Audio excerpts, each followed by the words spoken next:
నమస్కారం ఘంటారావానికి స్వాగతం. ముందుగా ప్రధాన అంశాలు. వాస్తవిక ఆధారంగానే బడ్జెట్, ప్రజలపై భారం పడకుండా వనరులను పెంచుతామన్న రేవంత్ సర్కార్.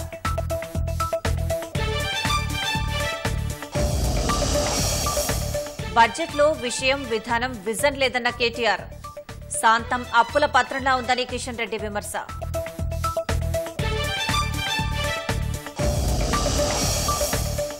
కన్నేపల్లి, మేడిగడ్డ బ్యారేజీల పటిష్టతకు ఢోకా లేదన్న భారాస. ఇవాళ నేతలతో కలిసి సందర్శించనున్న బృందం.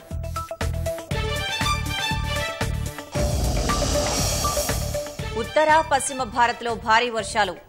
ఉత్తరాఖండ్, మహారాష్ట్రలో బీభత్సం. పూణేలో 4 మృతి.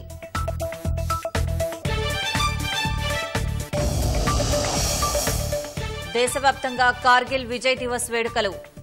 ద్రాస్లోని కార్గిల్ యుద్ద స్మారకాన్ని సందర్శించనున్న ప్రధాని.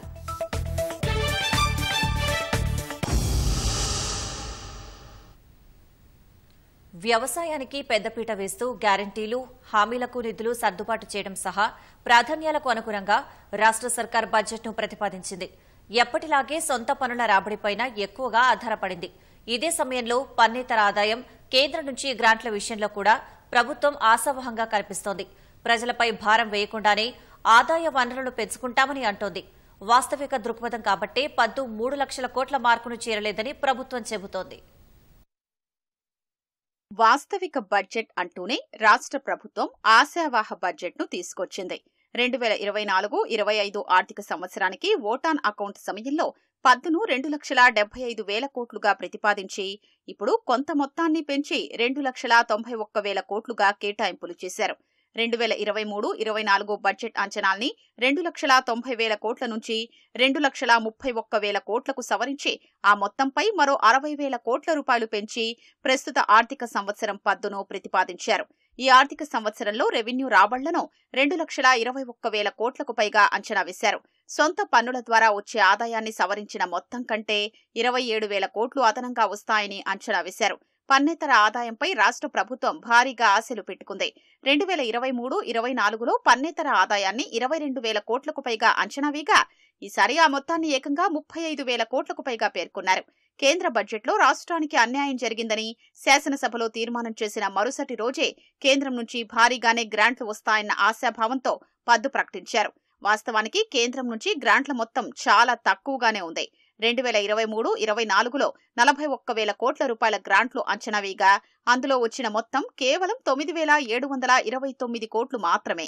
కానీ 2024-25లో మళ్లీ 35,204 కోట్లు గ్రాంట్ల రూపంలో వస్తాయని బడ్జెట్లో పేర్కొన్నారు. ఆర్థిక క్రమశిక్షణ, వనరుల్ని సమన్వయం చేసుకుంటూ వెళతామని చెబుతున్న ప్రభుత్వం ఆర్థిక లోటు 3% కంటే తక్కువగా ఉండేలా చూస్తున్నట్లు చెబుతోంది. చిత్తశుద్ది ఉంటే ఏదైనా సాధ్యమేనని ఆదాయ ఆర్జిత శాఖలతో ప్రతి వారం సమీక్ష నిర్వహించడంతో పాటు ముఖ్యమంత్రి నెలకోసారి సమీక్ష నిర్వహించడం వల్ల సానుకూల ఫలితాలు వస్తాయని ఆశాభావంగా ఉంది. పన్ను వసూళ్లు ఆర్థిక సంవత్సరం మొదట్లో ఎక్కువగా ఉండవని, అందుకే ఇప్పటి వరకు అంతగా వృద్ధి లేదని, క్రమక్రమంగా పుంజుకుంటుందన్న విశ్వాసంతో కనిపిస్తోంది. గత ఆర్థిక సంవత్సరం దేశం మొత్తం వృద్ధి రేటు తక్కువగా నమోదైందని, ఈ ఏడాది ఖచ్చితంగా వృద్ధి ఉంటుందని ఆశాభావంతో ఉంది. గత ఆర్థిక సంవత్సరంలో వ్యయం 2,30,000 కోట్ల వరకు చేరుకుందని, ఈ మారు కూడా పరిస్థితి ఆశాజనకంగా ఉంటుందని చెబుతోంది. ఎన్నికలు పూర్తి కావడంతో పాటు సుస్థిర ప్రభుత్వం విధానాలతో ఆదాయం పెంపు సాధ్యమని చెబుతోంది.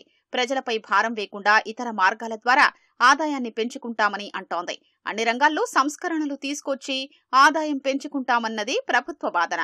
వాస్తవికత ఆధారంగా బడ్జెట్ ఉండాలన్న ముఖ్యమంత్రి ఆదేశాలకు అనుగుణంగానే పద్దు రూపుదిద్దుకున్నట్లు చెబుతోంది.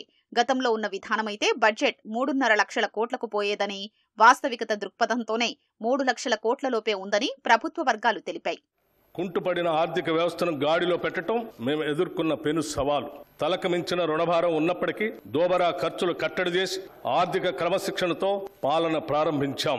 ఈ సంవత్సరం మార్చి నెల నుండి 3.69 లక్షల ప్రభుత్వ ఉద్యోగులకు, 2.87 లక్షల పెన్షన్దారులకు ప్రతి నెల మొదటి తారీఖున జీతాలు, పెన్షన్లు చెల్లించడానికి మా ప్రభుత్వం చర్యలు తీసుకుంది. మా ప్రభుత్వం ఏర్పడిన తర్వాత 35,118 కోట్ల రూపాయలు రుణాలు తీసుకోగా గత ప్రభుత్వం చేసిన రుణాలలో అసలు వడ్డీలతో కలిపి 42,892 కోట్ల రూపాయలు బకాయిల్ని చెల్లించాం. మా ప్రభుత్వం తీసుకున్న రుణాల కన్నా 7,774 కోట్ల రూపాయలు ఎక్కువగా రుణాలు ఈ కొద్ది నెలల్లోనే చెల్లించడం ద్వారా మా చిత్తశుద్ధి అర్థమవుతుంది. వ్యవసాయ రంగానికి అత్యంత ప్రాధాన్యమిచ్చిన రాష్ట్ర ప్రభుత్వం 72,000 కోట్లకు పైగా ప్రతిపాదించింది.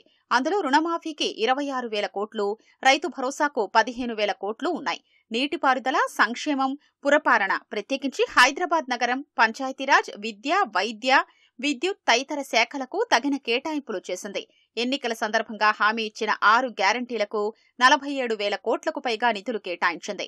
రైతు భరోసాకు 15,075 కోట్లు, చేయూతకు 14,861 కోట్లు, ఇందిరమ్మ ఇళ్లకు 7,740 కోట్ల రూపాయలు ప్రతిపాదించారు. మహాలక్ష్మి పథకానికి 4,084 కోట్లు, గృహజ్యోతి కింద 200 యూనిట్ల ఉచిత విద్యుత్కు 2,418 కోట్లు, భూమి లేని కార్మికులకు రైతు భరోసాకు 1,200 కోట్ల రూపాయలు కేటాయించారు. రాజీవ్ ఆరోగ్యశ్రీకి 1,065 కోట్లు, మహాలక్ష్మి కింద గ్యాస్ రాయితీకి 723 కోట్ల రూపాయలు ప్రతిపాదించారు. ప్రభుత్వం ప్రాధాన్యంగా ఎంచుకున్న కీలక పథకాలకు తగిన నిధులు కేటాయించారు. సమీకృత గురుకుల పాఠశాలలకు 2,000 కోట్లు, డ్వాక్రా మహిళలకు వడ్డీ లేని రుణాల కోసం 1,302 కోట్లు, పర్యాటక ప్రాజెక్టులకు 513 కోట్లు ప్రతిపాదించారు. విశ్వవిద్యాలయాల్లో మౌలిక సదుపాయాల కోసం 500 కోట్లు, అంతర్జాతీయ పాఠశాలల ఏర్పాటు కోసం 500 కోట్లు, అధునాతన సాంకేతిక కేంద్రాలుగా ఐటీఐల ఉన్నతి కోసం 300 కోట్లు కేటాయించారు. నిజాం షుగర్స్ పునరుద్ధరణకు 139 కోట్లు, నైపుణ్య విశ్వవిద్యాలయానికి 100 కోట్లు, స్వయం సహాయక సంఘాల ప్రమాద బీమా కోసం 96 కోట్లు ప్రతిపాదించారు. తెలంగాణ మహిళా శక్తి పథకానికి 80 కోట్లు కేటాయించారు. అన్ని సంక్షేమ పథకాలకు గత 5 ఏళ్ల ఖర్చు కంటే ఎక్కువ కేటాయించినట్లు ప్రభుత్వ వర్గాలు తెలిపాయి. నీటిపారుదల శాఖకు పనుల కోసం నిధులు పెరిగాయని, అయితే రుణాల చెల్లింపుల దగ్గర కొంత మొత్తాన్ని తగ్గించినట్లు ప్రభుత్వం తెలిపింది. ఎక్కువగా ఉన్న వడ్డీ రేట్లను బ్యాంకులతో మాట్లాడి కొంతమేర తగ్గించామని, ఇంకా కూడా తగ్గించేందుకు ప్రయత్నిస్తామని అంటోంది. అందుకనుగుణంగానే రుణాలకు సంబంధించిన చెల్లింపుల మొత్తంలో తగ్గుదల ఉందని పేర్కొంది. ఆర్థిక శాఖ ప్రత్యేక ప్రధాన కార్యదర్శిగా ఉన్న సీనియర్ ఐఏఎస్ అధికారి రామకృష్ణారావు తాజా బడ్జెట్తో మొత్తం 13 బడ్జెట్ల రూపకల్పనలో కీలక పాత్ర పోషించారు. తెలంగాణ రాష్ట్ర ఆవిర్భావం 2014 నుంచి వివిధ హోదాల్లో బడ్జెట్ రూపకల్పన బాధ్యతలు చూస్తున్న ఆయన 2 ఓటాన్ అకౌంట్, 11 పూర్తిస్థాయి బడ్జెట్ల తయారీలో కీలకంగా ఉన్నారు. రాష్ట్ర బడ్జెట్ అన్ని వర్గాల ప్రజలను మోసం చేసేలా పసలేని దిశలేని దండగమారి బడ్జెట్ అని బీఆర్ఎస్ విమర్శించింది. అభూత కల్పన, అంకెల గారడి, ఆర్భటం తప్ప ఏం లేదని బీజేపీ ఆక్షేపించింది. ప్రతిపక్షాల విమర్శలను తిప్పికొట్టిన అధికార కాంగ్రెస్ సవాళ్లను ఎదుర్కొనేలా సముచిత కేటాయింపులతో హైదరాబాద్ను అగ్రభాగాన నిలిపేలా బడ్జెట్ బ్రహ్మాండంగా ఉందని అభిప్రాయపడింది. రాష్ట్ర బడ్జెట్లో గ్యారంటీలు, డిక్లరేషన్లను గంగలో కలిపేసేలా ఉందని బీఆర్ఎస్ కార్యనిర్వాహక అధ్యక్షుడు కేటీఆర్ మండిపడ్డారు. విధానం లేదు, విషయం లేదు, విజన్ లేదని ఆరోపించిన ఆయన అన్ని వర్గాల్ని వంచేలా ఉందని ఎక్స్ వేదికగా వ్యాఖ్యానించారు. పెన్షన్ల పెంపు మాటెత్తలేదు, దళితులకు దగా, గిరిజనులకు మోసమంటూ ధ్వజమెత్తారు. మహానగర మౌలిక వసతులకు నిధుల్లేవని తూర్పారబట్టారు. పద్దులో మానవీయ కోణమే లేదన్న కేటీఆర్ మొత్తంగా పసలేని దిశలేని దండగమారి బడ్జెట్ అని ఆక్షేపించారు. బడ్జెట్ రాష్ట్రాన్ని తిరోగమన దిశలో నడిపేలా ఉందని మాజీ మంత్రి హరీష్ రావు విమర్శించారు. మహాలక్ష్మి కింద మహానిరాశే మిగిల్చారన్న భారాస నేత వృద్ధులు, వితంతువులు, వికలాంగుల్ని మోసం చేశారని ధ్వజమెత్తారు. ఉప ముఖ్యమంత్రి బట్టి విక్రమార్క గారు ప్రవేశపెట్టిన బడ్జెట్ అన్ని వర్గాలను కూడా తీవ్ర నిరాశపరిచిందని చెప్పుకోక తప్పదు. ఎన్నికలప్పుడేమో బాండ్ పేపర్ మీద రాసిచ్చారు 100 రోజుల్లో 6 గ్యారంటీలు అమలు చేస్తామని. అప్పుడేమో గ్యారంటీల గారడి, ప్రజల్ని నమ్మించారు. ఇప్పుడు బడ్జెట్ చూస్తేనేమో అంకెల గారడి. ఏది బడ్జెట్ లో కేటాయింపులు ఏవి, దాని ప్రస్తావన ఏది, ఎక్కడ కూడా ప్రస్తావన లేదు. అవ్వాతాతలు 4,000 పెన్షన్ గురించి ప్రస్తావన లేదు. మహాలక్ష్మిలో ఇచ్చే 2,500 గురించి ప్రస్తావన లేదు. విద్యార్థులకు ఇస్తామన్న 5 లక్షల భరోసా కార్డు ముచ్చట లేనే లేదు. ప్రజలను గురిడి కొట్టించేందుకు, భ్రమలు పెట్టేందుకు బట్టి గారు చాలానే ప్రయత్నాలు చేశారు. బడ్జెట్ లో కాంగ్రెస్ ప్రభుత్వం గొప్పలు చెప్పుకోవడం తప్ప ఏమీ కనిపించలేదని కేంద్ర మంత్రి కిషన్ రెడ్డి మండిపడ్డారు. ఆదాయం పెంచే మార్గాలు, నిధులు ఎలా సమకూర్చుకుంటారో పద్దులో చూపించలేదని ఆయన ఆక్షేపించారు. భారాస, కాంగ్రెస్ 2 పార్టీలు దొందే అని నిరూపితమైందన్నారు. 62,000 కోట్ల అప్పు ఎలా తీసుకొస్తారో చెప్పారని భాజపా శాసనసభాపక్ష నేత ఏలేటి మహేశ్వర్ రెడ్డి డిమాండ్ చేశారు. ఆర్థిక మంత్రి చదివింది బడ్జెట్టా లేక అప్పుల పత్రమా అని ప్రశ్నించారు. బడాయి బడ్జెట్, అప్పుల బడ్జెట్, గొప్పల బడ్జెట్ ప్రజా వ్యతిరేక బడ్జెట్ గా ప్రవేశపెట్టింది. ఏ రకంగా నువ్వు 62,000 కోట్ల అప్పు తీసుకొస్తావో ప్రజలకు చెప్పాలా. మీరు ఇచ్చిన హామీలు మీకు గుర్తుందని అడుగుతున్నా. ఏ ఒక్క హామీ కోసమైనా బడ్జెట్ కేటాయించారని చెప్పి అడుగుతా ఉన్నా. మీరు మహాలక్ష్మి కింద అవసరం ఉన్న 14,000 కోట్లు మాట్లాడలేదు. గృహలక్ష్మి స్కీమ్ కింద 17,500 కోట్లు కావాలా. ఆడపడుచుల్ని మీరు పూర్తిగా మోసం చేసిన మాట వాస్తవం కాదని అడుగుతా ఉన్నాను. విపక్షాల విమర్శల్ని కాంగ్రెస్ నేతలు తిప్పికొట్టారు. హైదరాబాద్ ను ప్రపంచ స్థాయి నగరంగా మార్చేందుకు బడ్జెట్లో స్పష్టమైన విజన్ ఉందని నీటిపారుదల శాఖ మంత్రి ఉత్తమ్ కుమార్ రెడ్డి అన్నారు. రాజధానిని ఆధునిక, స్థిరమైన, పౌర కేంద్రీకృత నగరంగా మార్చేలా 10,000 కోట్లు కేటాయించిందని తెలిపారు. వ్యవసాయం, అనుబంధ రంగాలకు 72,000 కోట్లు కేటాయించారని ఉత్తమ్ ప్రశంసించారు. సంక్షేమం, అభివృద్ధి 2 కళ్లలా బడ్జెట్ ఉందని ప్రభుత్వ చీఫ్ విప్ ఆది శ్రీనివాస్ అభిప్రాయపడ్డారు. ప్రగతి పద్దుపైన ప్రతిపక్షాలు అసెంబ్లీలో చర్చకు రావాలని సవాల్ విసిరారు. వాస్తవికతకు అద్దం పట్టేలా బడ్జెట్ ఉందని ఎమ్మెల్యేలు ఎన్ఎం శ్రీనివాసరెడ్డి, మదన్ మోహన్ రావు, కవ్వంపల్లి సత్యనారాయణ స్పష్టం చేశారు. ఈ రోజు మొదటి సంవత్సరంలోనే వెనకబడిన తరగతుల సంక్షేమం కోసం 10,000 కోట్ల రూపాయలు ఈ రోజు బడ్జెట్ లో ప్రొవిజన్ పెట్టుకున్నాం. మేము మైనారిటీ సంక్షేమం గురించి 3,000 కోట్ల రూపాయలు, దళితులు కావచ్చు, గిరిజనులు కావచ్చు, మైనారిటీలు కావచ్చు, అందరికీ కూడా మా 6 గ్యారంటీల ద్వారా ప్రతి ఇంటికి వాళ్లకు ఉపయోగపడే పథకము, ఎటువంటి కమిషన్లు లేకుండా, మధ్యవర్తులు, దళారులు లేకుండా చేరవేసేయడానికి నిధులను కేటాయించుకున్న మీ బడ్జెట్ ద్వారా రైతు భరోసా, చేయూత, ఇందిరమ్మ ఇండ్లు, మహాలక్ష్మి, గృహజ్యోతి పథకము, రాజీవ్ ఆరోగ్యశ్రీ, ఇలా ఒక్కొక్క పథకానికి స్పష్టంగా, పారదర్శకంగా తెరిచిన పుస్తకంలాగా ఈ రోజు మా బడ్జెట్ ఉంది. సంక్షోభ కాలంలో ఇలాంటి బడ్జెట్ పెట్టడం సాహసోపేతమని సిపిఐ ఎమ్మెల్యే కూనంనేని సాంబశివరావు వ్యాఖ్యానించారు. మంచి బడ్జెట్ ప్రవేశపెట్టినందుకు రాష్ట్ర ప్రభుత్వానికి కృతజ్ఞతలు తెలిపారు. ఇందిరమ్మ ప్రజా ప్రభుత్వంలో సంక్షేమం, అభివృద్ధికి సమభాగంలో నిధులు వెచ్చిస్తూ రాష్ట్ర సర్వతోముఖాభివృద్ధికి కృషి చేస్తున్నామని ఉప ముఖ్యమంత్రి భట్టి విక్రమార్క తెలిపారు. మంత్రి శ్రీధర్ బాబుతో కలిసి మీడియాతో ఇష్టాకుష్టి నిర్వహించిన భట్టి భారాస ప్రభుత్వంపై తీవ్ర విమర్శలు గుప్పించారు. 8 నెలల్లో తమ ప్రభుత్వం 35,118 కోట్ల అప్పులు తెస్తే 42,892 కోట్లు భారాస సర్కార్ చేసిన రుణాలకే చెల్లించామని వివరించారు. బయట నుంచి తెచ్చిన అప్పు కంటే చెల్లింపులు ఎక్కువగా ఉన్నాయంటే ఆర్థిక క్రమశిక్షణ పాటిస్తున్నట్టు కాదా అని ప్రశ్నించారు. హైదరాబాద్ లో నెలకొల్పే యంగ్ ఇండియా స్కిల్ యూనివర్సిటీ దేశానికే మార్గదర్శకంగా ఉండబోతోందని తెలిపారు. ఏటా మహిళా సంఘాలకు 20,000 కోట్లు వడ్డీ లేని రుణాలు ఇప్పిస్తామన్న భట్టి డ్వాక్రా సంఘాలు ఉత్పత్తుల మార్కెటింగ్ కోసం హైదరాబాద్ శిల్పారామం వద్ద 3.5 ఎకరాలు కేటాయించినట్లు వివరించారు. భారాస నేతల లోయర్ మానేరు ప్రాజెక్టు సందర్శనపై స్పందించిన మంత్రి శ్రీధర్ బాబు గులాబీ పార్టీ నేతలు పిక్నిక్ వెళ్లారని ఎద్దేవా చేశారు. కాళేశ్వరం ప్రాజెక్టు ఎత్తిపోతలను క్షేత్రస్థాయిలో పరిశీలించేందుకు భారాస కార్యనిర్వాహక అధ్యక్షుడు కేటీఆర్ నేతృత్వంలో భారాస ఎమ్మెల్యేలు, ఎమ్మెల్సీలు మేడిగడ్డలో పర్యటించనున్నారు. 2 రోజుల పర్యటనలో భాగంగా గురువారం హైదరాబాద్ నుంచి కరీంనగర్ వచ్చి లోయర్ మానేరు డ్యాంను సందర్శించిన బృందం రాత్రి రామగుండంలో బస చేసింది.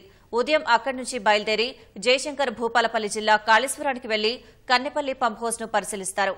అనంతరం మేడిగడ్డ బ్యారేజీని భారాస బృందం పరిశీలించనుంది. వారం రోజులుగా వర్షాలు, వరదలతో గోదావరి ఉధృతంగా ప్రవహిస్తోంది. మేడిగడ్డ బ్యారేజీలో 10 లక్షల క్యూసెక్కులకు పైన నీరు చేరినా బ్యారేజీ ఠీవీగా నిలబడిందని కేటీఆర్ అన్నారు. కేవలం చిన్న లోపాన్ని సాకుగా చూపి కాళేశ్వరాన్ని విఫల ప్రాజెక్టుగా చూపిస్తూ కాంగ్రెస్ దుష్ప్రచారం చేస్తోందని ఆయన మండిపడ్డారు. దురదృష్టం, మరి మేడిగడ్డలో జరిగిన ఒక చిన్న సంఘటనను పట్టుకుని దానిని భూతద్దంలో చూపెట్టి మొత్తం కాళేశ్వరం ప్రాజెక్టే ఒక విఫల ప్రయత్నంగా చేసే క్రమంలో భాగంగా రేవంత్ రెడ్డి గారి ప్రభుత్వం గత 8 నెలలుగా లక్షలాది మంది రైతుల జీవితాలతో చెలగాటమాడుతా ఉంది. సరిగ్గా ఇదే రోజు పోయిన సంవత్సరం ఎక్కడైతే ఈ రోజు మేము నిల్చొని ఉన్నామో లోవర్ మానేర్ డ్యామ్ లో 12 పైచిల్పు టీఎంసీలు ఆనాడు, అంటే సగానికి పైగా కెపాసిటీ ఆనాడు లోవర్ మానేర్ డ్యామ్ లో ఉండేది. సరిగ్గా ఇంకో 5 రోజుల తర్వాత పంపింగ్ అనేది టైం చేయడం వల్ల ఎల్ఎండి 24 టీఎంసీలు కూడా ఆనాడు మేము నింపి రైతుల గుండెల్లో ఒక భరోసా నింపగలిగినాం. హైదరాబాద్ లో ఎక్కడ చూసినా చెత్త కుప్పలే దర్శనమిస్తున్నాయని బీఆర్ఎస్ కార్యనిర్వాహక అధ్యక్షుడు కేటీఆర్ అన్నారు. సుమారు 1000 స్వచ్ఛ ఆటోలు పనిచేయడం లేదన్నారు. బస్తీలో, కాలనీల్లో వ్యర్థాలు పేరుకుపోయి దోమలు విజృంభిస్తున్నాయని చెప్పిన ఆయన డెంగీ, మలేరియా, అతిసారం వంటి సీజనల్ వ్యాధులతో ప్రజలు అవస్థలు పడుతున్నారని సామాజిక మాధ్యమం ఎక్స్ లో పోస్ట్ చేశారు. చెత్త తరలింపు కాగితాల్లో మాత్రమే కనిపిస్తోందని ఆక్షేపించారు. నగర మేయర్, పురపాలక శాఖ అధికారుల ఆకస్మిక పర్యటన లేనందున పారిశుద్ధ్య నిర్వహణ గాడి తప్పుతోందని విమర్శించారు. పార్ట్ టైం మున్సిపల్ శాఖ మంత్రి ఎమ్మెల్యేల కొనుగోలు, ఢిల్లీ చక్కర్లలో చాలా బిజీగా ఉన్నారని ఎద్దేవా చేశారు. వెంటనే ప్రభుత్వం మొద్దు నిద్రవేడి హైదరాబాద్ మహానగరాన్ని పరిశుభ్రంగా ఉంచాలని సూచించారు. నీట్ నుంచి వైదొలుగుతున్నట్లు శాసనసభలో తీర్మానం చేయాలని మాజీ BRS MP Boinapalli Vinod Kumar CM Revanth రెడ్డిని కోరారు. నీట్ పేపర్ లీకేజీతో వైద్య విద్య చదువుకోవాలనుకునే విద్యార్థులకు అపనమ్మకం ఏర్పడిందన్నారు. దేశంలో 706 మాత్రమే మెడికల్ కళాశాలలో 1,00,000 ఎంబీబీఎస్ సీట్లు ఉండగా అందులో దాదాపు 10% మన రాష్ట్రంలోనే చదువుతున్నారని గుర్తు చేశారు. నీట్ నుంచి వైదొలిగితేనే రాష్ట్ర విద్యార్థులకు న్యాయం జరుగుతుందని వినోద్ కుమార్ తెలిపారు.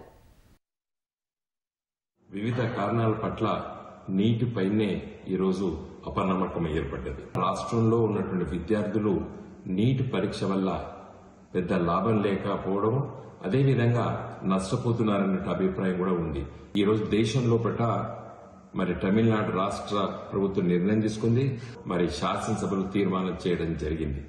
నిన్న వెస్ట్ బెంగాల్ రాష్ట్ర శాసనసభ తీర్మానం చేసింది. ఈ రోజు మరి ఉదయం పూట కర్ణాటక శాసనసభలో కూడా మరి తీర్మానం చేశారు.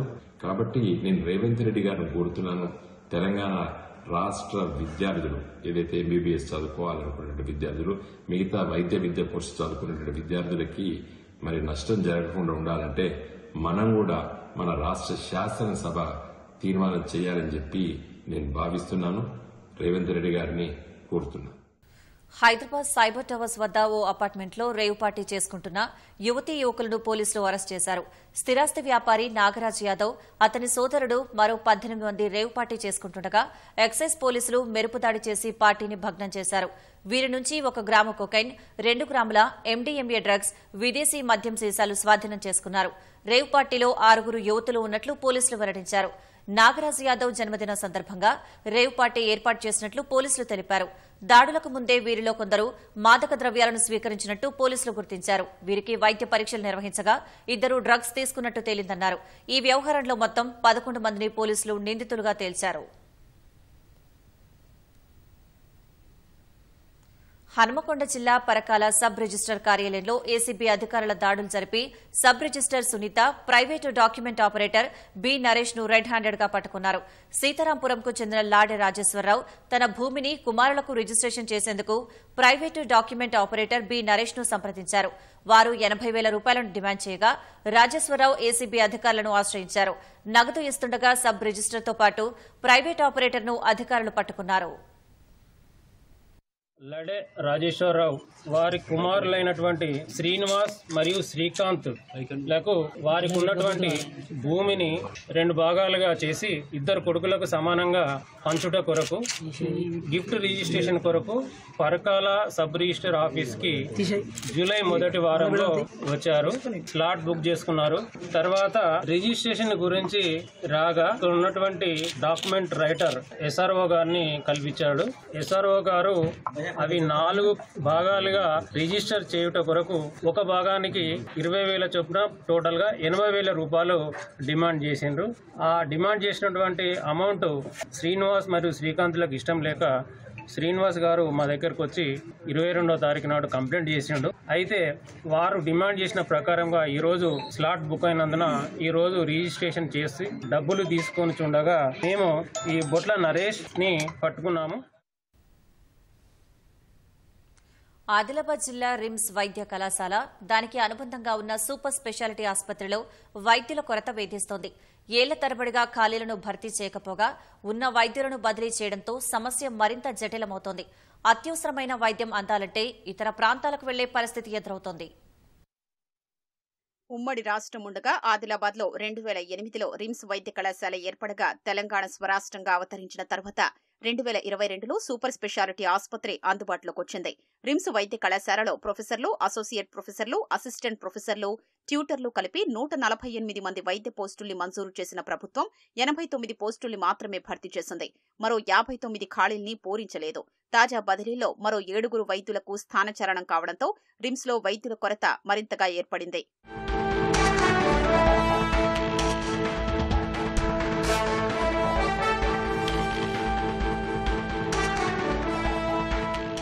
కేంద్ర రాష్ట్ర ప్రభుత్వాల భాగస్వామ్యం కింద 150 కోట్ల రూపాయలతో ఏర్పాటు చేసిన super speciality, cardiac, nephrology, neurology, gastro, paediatric విభాగాలు సహా మొత్తం 52 వైద్య పోస్టుల్ని ప్రభుత్వం మంజూరు చేసింది. ఇందులో కేవలం 15 పోస్టుల్ని భర్తీ చేసింది. ఇంకా 37 పోస్టులు ఇప్పటికీ భర్తీ కాలేదు. ప్రధానంగా కార్డియాలజీ విభాగంలో 4 పోస్టుల్లో ఒక్కరు కూడా చేరలేదు. నెఫ్రాలజీ, న్యూరాలజీ, గ్యాస్ట్రాలజీ విభాగాలు ఖాళీగానే ఉన్నాయి. అత్యవసరంగా ఆసుపత్రికి వస్తున్న రోగులు ప్రాణాల్ని చేతిలో పట్టుకుని భయపడాల్సి వస్తోంది. ఇప్పుడు ముందే వర్షాకాలం నడుస్తున్నది, సీజనల్ వ్యాధులు వస్తుంటాయి. ఇప్పుడు మొన్న గత వారం రోజుల కిందట ట్రాన్స్ఫర్లు జరిగినాయి డాక్టర్లు. ఈ ట్రాన్స్ఫర్లు జరిగిన తర్వాత దానికి అనుగుణంగా వేరే డాక్టర్లను నియమించలేదు ఇప్పటి వరకు. కనీసం ఈ జ్వరాలు కానీ ఈ జనరల్ గా వచ్చే వ్యాధులు, సీజనల్ వ్యాధులకు జనరల్ ఫిజిషియన్లు కూడా లేరు. పేద ప్రజలు వచ్చి ఏదైనా వైద్యం చేసుకుందామంటే ఇక్కడున్న డాక్టర్లు హైదరాబాద్ కి గానీ, ఇటు నాగ్పూర్, నాందేడ్ ఇలా రిఫర్ చేస్తా ఉన్నారు. కాబట్టి ఖచ్చితంగా ఈ యొక్క రాష్ట్ర ప్రభుత్వము దీనిపైన దృష్టి సారించి ఆదిలాబాద్ రిమ్స్ లో డాక్టర్లను ఏర్పాటు చేయాలని ఈ సందర్భంగా నేను కోరుతాను. ఆదిలాబాద్ ఉమ్మడి జిల్లాకు రిమ్స్ ఆసుపత్రి ప్రధానమైన ఆసుపత్రి. వైద్య అవసరాల కోసం ఉమ్మడి జిల్లా ప్రజలందరూ దీనిపైన ఆధారపడి ఉంటున్నారు. అందులో ఎక్కువగా ఆదివాసులు ఈ ఆసుపత్రి పైన ఆధారపడి చికిత్స తీసుకుంటున్న పరిస్థితి ఉన్నది. అనేక పోరాటాల ద్వారా రిమ్స్ కళాశాలను, ఆసుపత్రిను ఆనాటి ప్రభుత్వం ఏర్పాటు చేస్తే ఆనాటి నుండి నేటి వరకు వైద్యుల కొరత అనేది ఆదిలాబాద్ జిల్లాలో నిత్యం ఉంటూనే ఉన్నది. వెంటనే ఈ వైద్యుల బదిలీకి సంబంధించిన విషయాల్లో ప్రభుత్వం ఆలోచించి ఖాళీ పోస్టులను భర్తీ చేసే విధంగా వైద్యుల భర్తీ ప్రక్రియ అనేది సాగాలని మేము కోరుతా ఉన్నాం. మరి ఇక్కడ ముందే ఆదివాసుల ప్రాంతం, మరి ఇక్కడున్న ప్రజలకు ఎంతో ఇబ్బందులు జరుగుతున్నాయి. మరి ముఖ్యంగా అనుకోకుండా హార్ట్ పేషెంట్ వస్తే మరి ఇక్కడ డాక్టర్లు లేకపోవడంతో ప్రజలకు ఎంతో ఇబ్బందులు జరుగుతున్నాయి. మరి వాళ్ళ ప్రాణాలు పోవాల్సిన పరిస్థితి ఏర్పడుతుంది. వైద్యుల పోస్టుల్ని భర్తీ చేయకుండా కోట్ల వ్యయంతో భవనాలు నిర్మించామని, ప్రభుత్వాలు గొప్పలకు పోతే ఫలితం ఏమిటని స్థానికులు విమర్శిస్తున్నారు. ప్రభుత్వాలు మారుతున్నాయే తప్పితే ఆసుపత్రిలో మార్పులు కనిపించడం లేదంటున్నారు. సిబ్బంది కొరత, ఆసుపత్రి సమస్యలు ప్రభుత్వానికి వెల్లడించామని ఆసుపత్రి డైరెక్టర్ చెబుతున్నారు. 3 ప్రొఫెసర్ ట్రాన్స్ఫర్ అయ్యారు. అదేవిధంగా 4 అసోసియేట్ ప్రొఫెసర్స్ ప్లస్ ఒక అసోసియేట్ ప్రొఫెసర్ ప్రమోషన్ వెళ్ళిపోయారు. సో ఇప్పటివరకు రిమ్స్ హాస్పిటల్లో 7 రిలీవ్ అయ్యి ట్రాన్స్ఫర్ వెళ్ళిపోయారు. అందులో 3 ప్రొఫెసర్స్. సో పాత 3 vacancy plus total 6 professor vacancy ఉన్నారు. అదేవిధంగా అసోసియేట్ ప్రొఫెసర్ 30 ఉండవలసింది 15 ఉన్నారు. అదేవిధంగా tutors 24 vacancy, assistant professor 24, tutors అని 39 వేకెన్సీ ఉన్నాయి. అదేవిధంగా సూపర్ హాస్పిటల్లో మెయిన్ కీలక పోస్ట్ కావచ్చు, కార్డియాలజీ కావచ్చు, నెఫ్రాలజీ, న్యూరో ఫిజిషియన్, గ్యాస్ట్రాంటాలజీ ఇటువంటి కీలకమైన పోస్టులు కొన్ని వేకెన్సీ ఉన్నాయి. అవన్నీ కలిపి మనకు సూపర్ స్టార్లో 44 వేకెన్సీ ఉన్నాయి. సో ఈ విధంగా జియో నంబర్ 80 లాంగ్ స్టాండింగ్లో 7 వెళ్ళిపోయారు. కనుక ఉన్నవాడితో మనం చదువుకుపోతున్నాం. కొందరు ప్రొఫెసర్ పోవడం వల్ల ఉన్న అసోసియేట్ని ఇన్ఛార్జ్ ఇచ్చాను, యూనిట్ ఇన్ఛార్జ్గా. అదేవిధంగా ఎవరైతే అసోసియేట్ ప్రొఫెసరో వాళ్ళు ఇంకా కొందరు అసోసియేట్ ఉన్నారు కనుక వాళ్ళకి ఇన్ఛార్జ్ పెట్టాను. ప్రజెంట్ అయితే మనము వర్క్ హ్యాంపర్ కాకుండా రిమ్స్ హాస్పిటల్ని ఏదైతే ట్రైబల్ పేషెంట్స్ ఉన్నారో, ఓపీకి వస్తున్నారో ఐపీ, సో వాళ్ళని ఎటువంటి ఇబ్బంది లేకుండా మనం హాస్పిటల్ నడుపుతున్నాం. సో మేము గవర్నమెంట్ అయితే నివేదించుతున్నాము. యాజ్ సూన్ యాజ్ పాసిబుల్ ఏదైతే డాక్టర్ పోయారో వాళ్ళు రీప్లేస్ చేయమని చెప్పి మా తరపున యాజ్ గవర్నమెంట్ రిక్వెస్ట్ చేశాను. ఆదిలాబాద్ రిమ్స్ సహా సూపర్ స్పెషాలిటీ ఆసుపత్రిలో వెంటనే వైద్యుల పోస్టుల్ని భర్తీ చేయకుంటే రోగుల పరిస్థితి అగమ్యగోచరంగా మారనుంది. ప్రజాప్రతినిధులు చొరవ తీసుకుని సమస్య పరిష్కరించాలని జిల్లా వాసులు కోరుతున్నారు. 25వ కార్గిల్ విజయ్ దివస్ ను పురస్కరించుకుని ప్రధాని మోదీ నేడు లద్దాఖ్లోని ద్రాస్ను సందర్శించనున్నారు. అక్కడ కార్గిల్ యుద్ద స్మారకాన్ని దర్శించి అమరులకు నివాళులు అర్పించనున్నారు. తర్వాత యుద్ద వితంతువులతో మోదీ మాట్లాడనున్నారు. ఈ క్రమంలో షాహిద్ మార్గ్, వీర్ భూమిని సందర్శించనున్న ప్రధాని షింకులా టన్నెల్ను ప్రారంభిస్తారు. కార్గిల్ యుద్ద కళాఖండాల మ్యూజియాన్ని పరిశీలించిన అనంతరం సైనికులతో గ్రూప్ ఫోటో తీసుకుంటారు. ఈ మేరకు స్పెషల్ ప్రొటెక్షన్ గ్రూప్ ఎస్పీజీ ఇప్పటికే అన్ని ఏర్పాట్లు పూర్తి చేసింది. ప్రధాని భద్రతా ఏర్పాట్లను జమ్మూ కాశ్మీర్ లెఫ్టినెంట్ గవర్నర్ బీడీ మిశ్రా సమీక్షించారు. కార్గిల్ విజయానికి గుర్తుగా జూలై 24 నుంచే ద్రాస్లో వేడుకలు నిర్వహిస్తున్నారు. ఇవాళ జరిగిన వేడుకల్లో chief of army staff general Upendra Dwivedi పాల్గొన్నారు. అక్కడ ఏర్పాటు చేసిన వివిధ సాంస్కృతిక కార్యక్రమాలను తిలకించారు. సైనికులు ప్రదర్శించిన ఆత్మరక్షణ కళ ఆకట్టుకుంది.